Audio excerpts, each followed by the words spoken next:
नमस्कार, आपण पाहता हिरकणी न्यूज। हिरकणी न्यूज प्रत्येक क्षण ताज्या घडामोडी आणि महत्त्वाच्या प्रत्येक बातमीसाठी नेहमी तत्पर। गोंधूबाबा अशोक खरात प्रकरणाला कलाटणी, सरकारी वकिलाचा केस लढण्यास नकार।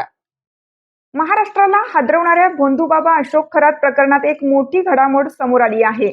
या प्रकरणात सरकारी वकील अजय मिसर यांनी केस लढण्यास नकार दिल्याने खळबळ उडाली आहे। त्यांच्या या निर्णयामागे नेमके काय कारण, याबाबत विविध चर्चांना उधाण आलं आहे।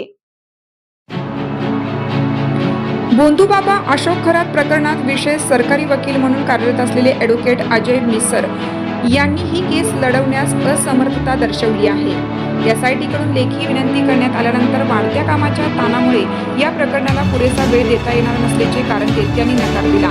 2011च्या मुंबई साखळी बॉम्बस्फोट खटल्यासह रवी पुजारी प्रकरण आणि इतर महत्त्वाच्या खटल्यांमध्ये व्यस्त असल्याने हा निर्णय घेतल्याचे समोर आले आहे। दरम्यान मिसर यांच्या नकारामुळे आता सहाय्यक सरकारी वकील शैलेंद्र बागडे हे या प्रकरणात युक्तिवाद करणार आहेत। या घडामोडीमुळे न्यायालयीन आणि प्रशासकीय वर्तुळात विविध चर्चांना उधाण आले असून त्यांच्या निर्णयामागे इतर कोणते कारण आहे का, याबाबतही तर्कवितर्क लावले जात आहेत। तपासादरम्यान अशोक खरात यांची पत्नी कल्पना खरात तिला चौकशीसाठी बोलवण्याची तयारी सुरू असतानाच ती फरार झाली आहे। तिच्यासह 5 जणांविरुद्ध शिर्डी पोलीस ठाण्यात गुन्हा दाखल करण्यात आला आहे।